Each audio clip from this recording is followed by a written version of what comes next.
Hello all. Today we're going to learn about American kitchen home products company Tupperware. Most of us have already heard about this company. Let us know this company in a much better way. Tupperware is the name of a home products line that includes preparation, storage, containment and serving products for the kitchen and home. In 1942, Earl Tupper developed his first bell-shaped container, but the brand products were first introduced to the public in 1948. Tupperware develops, manufactures and internationally distributes its products as a wholly owned subsidiary of its parent company, Tupperware Brands. It is marketed by means of approximately 1.9 million direct salespeople on contract.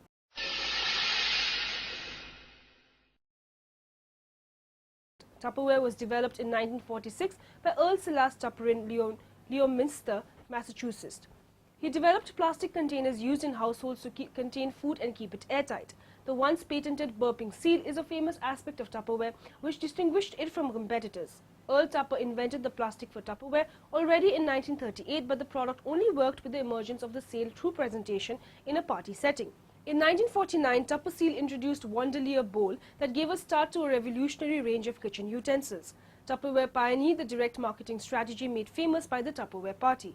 The Tupperware Party allowed for women of the 1950s to work and enjoy the benefits of earning an income without completely taking away the independence granted to women during the Second World War, when women first began entering the labor market, all the while keeping their focus in the domestic domain. The tradition of Tupperware Jubilee-style events continues to this day, with rallies being held in major cities to recognize and reward top-selling and top-recruiting individuals, teams and organizations. In 1958, Earl Tupper fired Brownie Wise over general difference of opinion in the Tupperware business operation. Officially, Tupper objected to the expenses incurred by the Jubilee and other similar celebrations of Tupperware. However, the real reason was that Tupper had been approached by several companies interested in buying him out. He felt that he would not be able to sell with a woman in an executive position. Rexall bought Tupperware in 1958. Tupperware spread to Europe in 1960 when Mila Bond hosted a Tupperware party in Weybridge, England and subsequently around the world. At the time, a strict dress code was required for Tupperware ladies, with skirts and stockings, tights worn at all times and white gloves often accompanying the outfit. A technique called carrot calling helped promote the party's representatives would travel door to door in a neighborhood and ask housewives to run an experiment in which carrots would be placed in a Tupperware container and compared with anything that you would ordinarily leave it in. It would often result in the scheduling of a Tupperware party. In 2003, Tupperware closed down operations in the UK and Ireland, citing customer dissatisfaction with the direct sales model. There had been limited importer distribution since then. The company announced a formal relaunch in the UK in mid-2011 and recruited UK staff, but in December the relaunch was cancelled. Tupperware is now sold in almost 100 countries after peaking at more than 100 after 1996.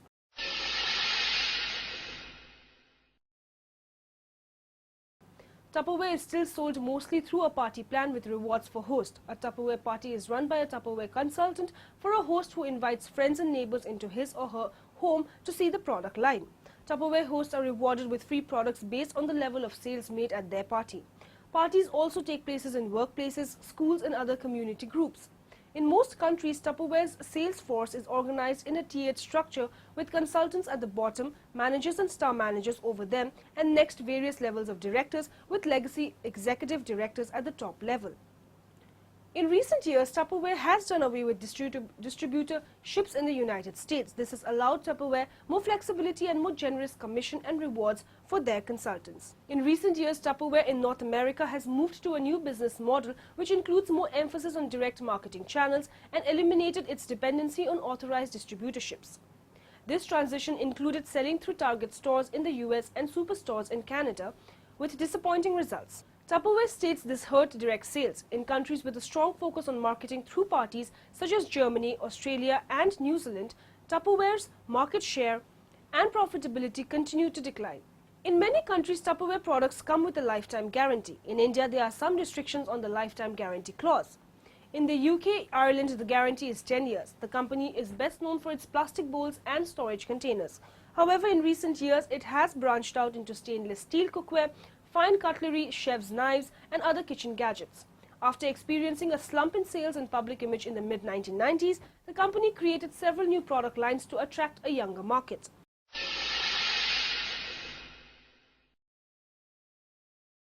Tupperware created a way for women to remain housewives while creating an independence from the home in a sociable atmosphere. The reciprocity that emerges at the parties, which are traditionally composed of friends and family members of the hostess, creates a nurturing atmosphere without a direct sales feeling. Studies show that the creation of the Tupperware party is a gendered construct aimed at appeasing the general ethos of the domestic arrangements of the era, where men were the sole earners and it was the women's responsibility to manage the housework. It was the Larkin Company, however, that were the forerunners of these type of parties during the 1890s that were popularized by such organizations as Tupperware. Feminist views vary regarding the Tupperware format of sales through parties and the social and economic role of women portrayed by the Tupperware model.